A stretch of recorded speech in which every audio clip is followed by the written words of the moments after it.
So, hi friends, just come back from a 30-minute walk with my daughter and her granny in the forest next to our house. It's a nice sunny day, it's quite fresh. You can see your breath like a dragon. Wonderful to walk slowly and breathe deeply and feel the earth. And it inspires me to share some more reflections about what I'm seeing, what I'm going through, what I'm becoming aware of. So I suppose at a pretty deep level, I feel like I'm living on borrowed time, which is pretty humbling and sensitive to feel this.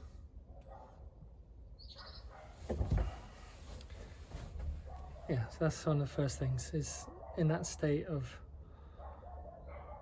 the delicacy of life, the preciousness of life, everything becomes significant, more heightened. So even though I've got some pain physically, where I've been cut and my back is sore and chest is bruised from the operation, there's a new life force flowing inside of me, new pathways of energy, and making themselves very, very clear. Surprise to me, because I'm on quite a lot of medication for all sorts of, blood pressure and just heart maintenance, and yet I still feel incredibly clear, lucid, and inspired. That's always been my concern around pharmaceuticals. I'm not saying they can't benefit you, but I've experienced in the past a clouding of vision, like a loss of conscious clarity, and I'm not feeling that this time, which is great. So the awareness of living on borrowed time brings a heightened sense of presence and deep appreciation. Second thing I'm becoming aware of is there's two mythic archetypes. There's Eros, is the god of pleasure, and there's Thanatos, is the god of death. And they're allies, they're friends. They're not opposites and enemies. They're in a dancing yin-yang circle.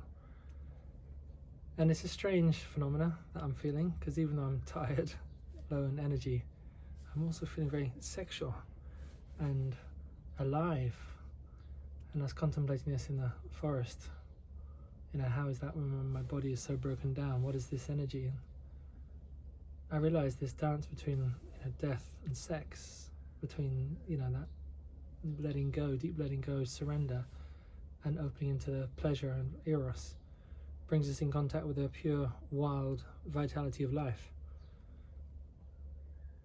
Because living on borrowed time, going to the edge of death, seeing beyond that, you feel a freedom from the conditional nature, from the restriction, from the habits, from the expectations of the culture and partner, family. Somehow there's a vitality inside of me that feels primal.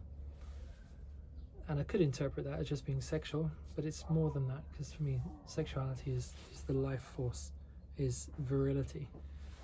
But it's certainly making itself known, which was a surprise and totally unexpected.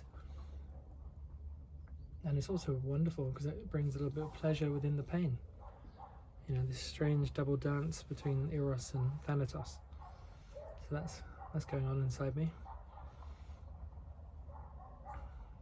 Together with that, I mentioned in the last video as well, there's so many surges of creativity. It's like I can see clearly, there's no barriers, there's no conditions, there's no withholding. There's no reason to withhold. There never is a reason to withhold, but we do based on fear of not being liked or loved or fitting in or concern how we may appear in the culture. But all of that is bollocks. When you get down to it, we're here to live and express who we are and to live what we want. And there's nothing wrong with that, there's nothing selfish with that, there's nothing bad with that. It's actually allowing yourself to get in touch with that vitality. I am here, and this is how I want to live, how I want to express what I want to do. And something that's very native for me is creativity, self-expression.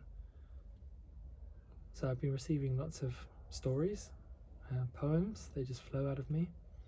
Yeah, some visions about other things I can write or make into usable teachings, which I feel are powerful, transformative ways of looking at yourself and the world, reality, that can make a big influence on the quality and impact of your life.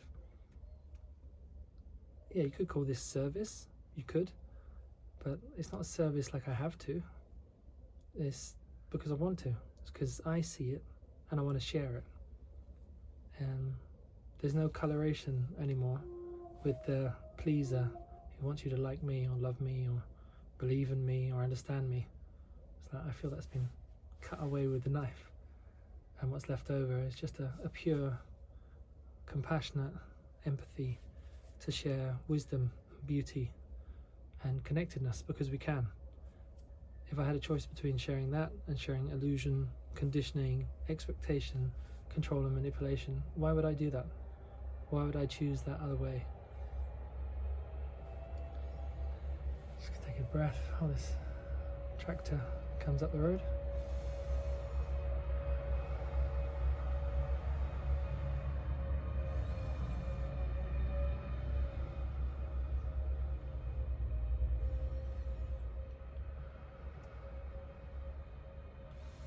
Such a simple act, breathing. When I breathe, I can still make a little bit more effort than usual in the past to like suck the breath in through the nostrils.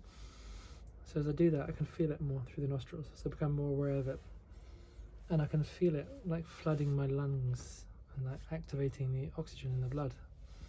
It's like I feel the breath like waking up my body. So it's simple as just it's like savoring the breath, holding it for a moment, pause, enjoy that moment of ecstasy, and all over again. And there's this energy of like eros, like the pleasure. There's a death moment in the pause, transcendence. There's a releasing, letting go. There goes Thanatos in this transformational cycle. Archetypes are in our lives all the time, constantly. I'm feeling that's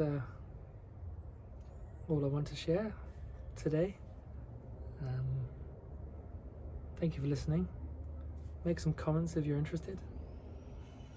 Anything you'd like to hear me talk about, because I've got time now.